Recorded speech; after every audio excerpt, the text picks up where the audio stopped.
In my many travels, I've seen lots of interesting places and have met wonderful people along the way.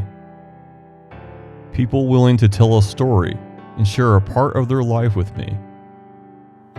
That makes all the miles and hours of editing truly worth it. For my 100th YouTube video, I wanted to share both a special place and a special person. I found both with New Albany's Division Street School and Oneita Phillips. Miss Phillips not only attended this historic school, but built upon her humble beginnings. She went to college and became a teacher. She also donates her time to telling the stories of how the 1885 Division Street School impacted so many African American children, including herself.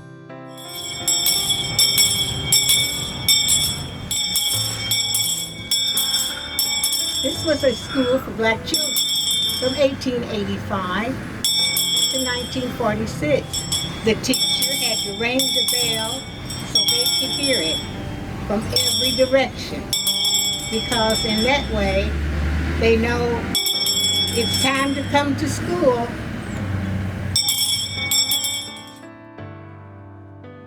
Completed in 1885, it was one of the first elementary schools for African American children and is on the National Register of Historic Places. Located at 1803 Conservative Street, it's completely restored as if children will be rushing through the doors at any moment. Baseball gloves line the hall, ready for a game in the schoolyard.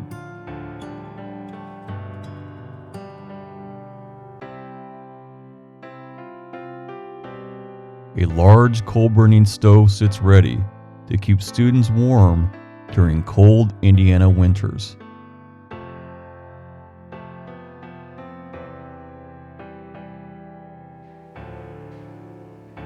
The classroom perfectly recreates how it would have looked in days gone by.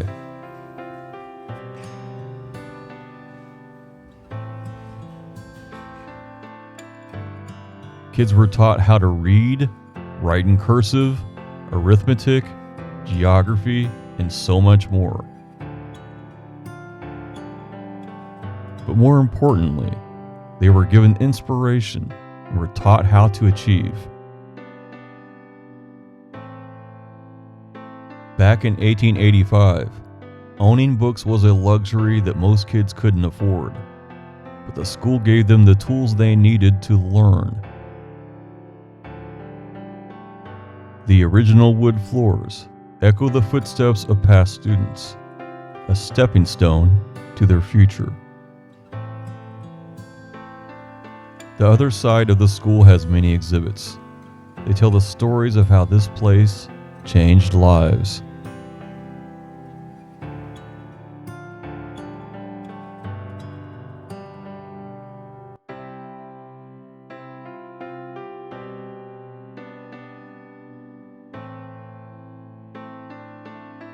The basement is surprisingly large. There's a place for lunches and learning games when New Albany Floyd County children visit each year. And Oneita Phillips tells them what it was like when she was a little girl and sat in this same classroom. The school stands as a monument to the students and teachers from 1885 to 1946. And Oneita Phillips serves as a reminder that anything is possible when you believe in yourself, give the best you have to offer, and simply love other people.